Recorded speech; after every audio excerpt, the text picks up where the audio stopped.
اب آپ محمود احمد سے خبریں سنیے۔ ابتدا میں پیش خدمت ہے اہم خبروں کی سرخیاں۔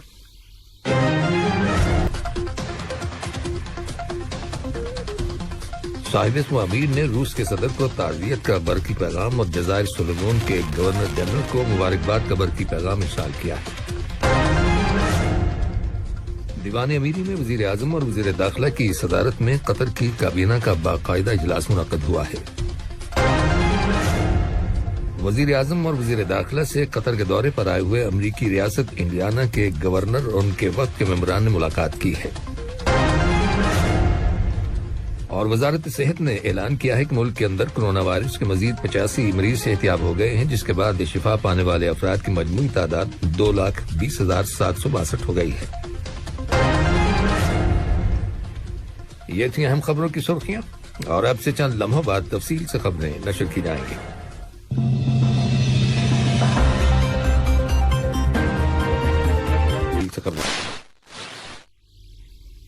صاحب اسم امیر شیخ تمیم بن حمد آل ثانی نے روس کے صدر ولادیمیر پوٹن کو تعزیت کا برقی پیغام ارسال کیا ہے، جس میں روس کے ایک مسافر بردار طیارے کے حادثے میں ہونے والی ہلاکتوں پر افسوس کا اظہار کیا گیا ہے۔ یہ مسافر بردار طیارہ ملک کے مشرقی جزیرہ نما کمچٹکا پر پرواز کے دوران لاپتہ ہو گیا تھا۔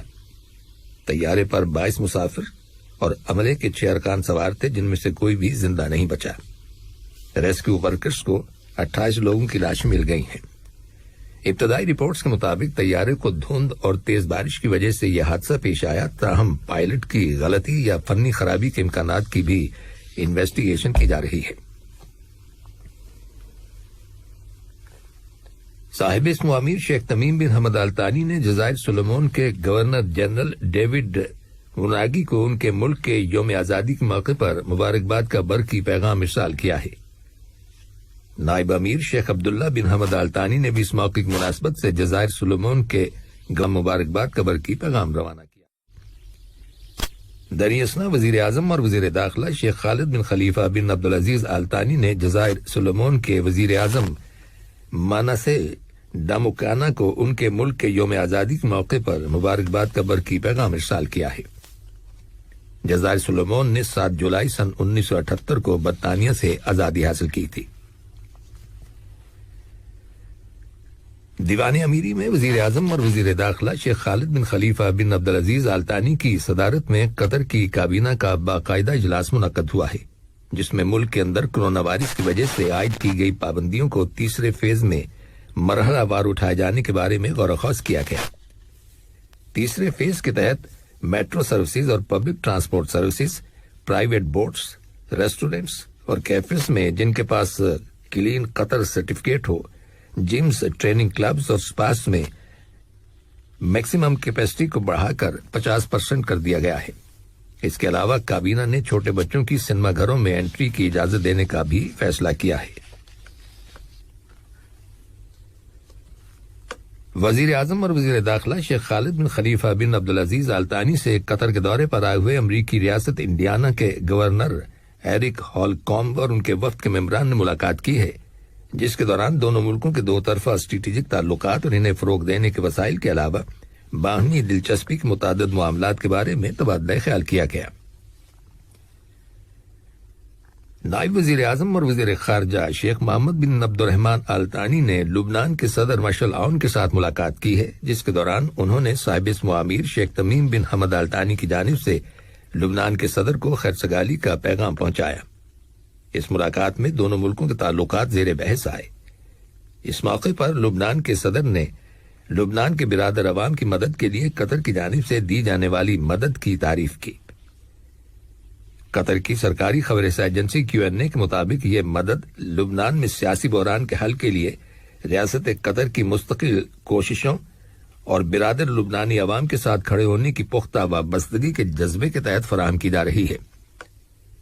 لبنان کے صدر مشعل عون نے کہا ہے کہ وہ صاحب اسم امیر شیخ تمیم بن حمد آل ثانی کی جانب سے دی جانے والی مدد کے لیے ان کا شکریہ ادا کرتے ہیں، جس کی بدولت لبنان کو اس کے موجودہ سنگین حالات سے نکلنے کا موقع ملے گا۔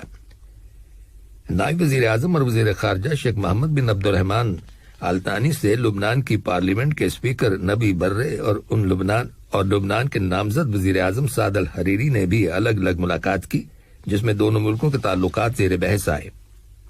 اس کے علاوہ نائب وزیر اعظم اور وزیر خارجہ سے لبنان کی مسلح افواج کے سربراہ جنرل جوزف اون نے بھی ملاقات کی، جس میں دو طرفہ تعلقات کا جائزہ لیا گیا۔ اپنے اس دورے کے دوران نائب وزیر اعظم اور وزیر خارجہ نے لبنان کے تمام گروپوں سے اپیل کی کہ وہ اپنے قومی مفادات کو ترجیح دیں اور ملک کے اندر نئی حکومت کے قیام کو جلد از جلد عملی جامہ پہنائیں تاکہ ملک کو درپیش چیلنجز کا مقابلہ کیا جا سکے۔ واضح ہے کہ قطر نے لبنان کی فوج کو سپورٹ کرنے کی غرض سے 1 سال کے لیے 70 ٹن فوڈ ہر مہینے سپلائی کرنے کا اعلان بھی کیا ہے۔ یہ خبریں ریڈیو قطر سے نشر کی جا رہی ہیں۔ دہشت گردی کی روک تھام اور تنازعات کی تصفیہ کی غرض سے ثالثی کے لیے قطر کے وزیر خارجہ کے خصوصی ایلچی ڈاکٹر مطلق بن ماجد القحطانی نے اپنے کابل کے دورے کے دوران افغانستان کے اول نائب صدر امراللہ صالح، دوم نائب صدر سرور دانش اور وزیر خارجہ محمد حنیف اتمر کے ساتھ الگ الگ ملاقات کی ہے۔ ان ملاقاتوں میں افغانستان کی موجودہ صورتحال کا جائزہ لیا گیا اور دوحہ میں جاری افغان عمل مذاکرات کے بارے میں غور و خوض کیا گیا۔ قطر کے ہلال احمر سوسائٹی نے حال ہی میں ایک نیا پروجیکٹ لانچ کیا ہے، جس کے تحت یمن کے اندر 10 پرائمری ہیلتھ کیئر اور میل نیوٹریشن ٹریٹمنٹ سینٹرز کھولے جائیں گے۔ اس منصوبے پر $1 ملین لاگت آئے گی اور اس سے تائز، صنعا اور داہیل کے ڈسٹرکٹس کے عوام مستفید ہوں گے۔ ایک سینئر یمنی اہلکار کا کہنا ہے کہ اس پروجیکٹ سے لو انکم والے افراد کو فائدہ ہوگا۔ اہلکار نے قطر کی ہلال احمر سوسائٹی کی طرف سے موجودہ اور ماضی میں دی جانے والی امداد کے لیے یمن کی حکومت کی جانب سے شکریہ ادا کیا۔ وزارت صحت نے اعلان کیا ہے کہ ملک کے اندر کورونا وائرس کے 158 نئے کیسز رجسٹر کیے گئے ہیں، جن میں سے 69 کا تعلق بیرون ملک سے آنے والے ٹریولر سے ہے، جبکہ 89 کا تعلق مقیم افراد سے ہے۔ وزارت کے اعلان کے مطابق کورونا وائرس کے مزید 85 مریض صحتیاب ہو گئے ہیں، جس کے بعد شفا پانے والے افراد کی مجموعی تعداد اب 2,20,762 ہو گئی ہے۔ وزارت نے کورونا وائرس کے 2 مریضوں کے انتقال کر جانے کی بھی تصدیق کی ہے۔ واضح ہے کہ قومی سطح پر ویکسینیشن مہم کے آغاز سے لے کر اب تک لوگوں کو 3 ملین سے زیادہ ویکسین کی ڈوزز دی جا چکی ہیں۔ ملک کی آبادی کے 77.5% لوگ کورونا وائرس ویکسین کی کم از کم 1 ڈوز لے چکے ہیں۔ برطانیہ میں کورونا وائرس کی تیزی سے پھیلنے والی قسم ڈیلٹا کے کیسز میں اضافے کے باوجود برطانیہ کے وزیر اعظم بورس جانسن نے رواں ماہ کی 19 تاریخ کو ملک کے اندر لاک ڈاؤن ختم کرنے کا ارادہ ظاہر کیا ہے، تاہم وہ اس سلسلے میں حتمی فیصلہ آئندہ ہفتہ کریں گے۔ رپورٹس کے مطابق ڈیلٹا نامی کورونا وائرس کے کیسز دنیا کے دیگر ممالک میں بھی سامنے آئے ہیں۔ جنوبی کوریا میں کل اس کے 711 نئے کیسز کی اطلاع ملی ہے۔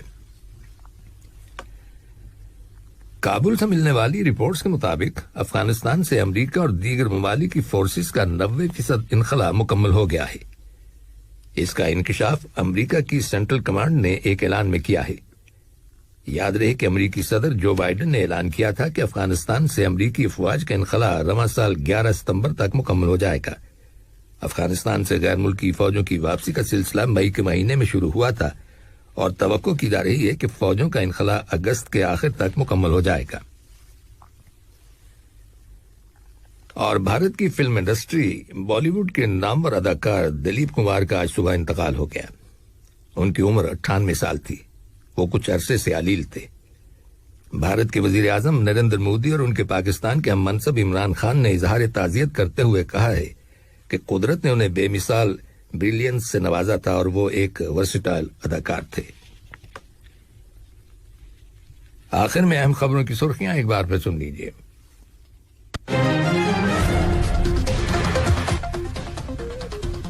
صاحب اسم امیر نے روس کے صدر کو تعزیت کا برقی پیغام اور جزائر سولومون کے گورنر جنرل کو مبارکباد کا برقی پیغام ارسال کیا ہے۔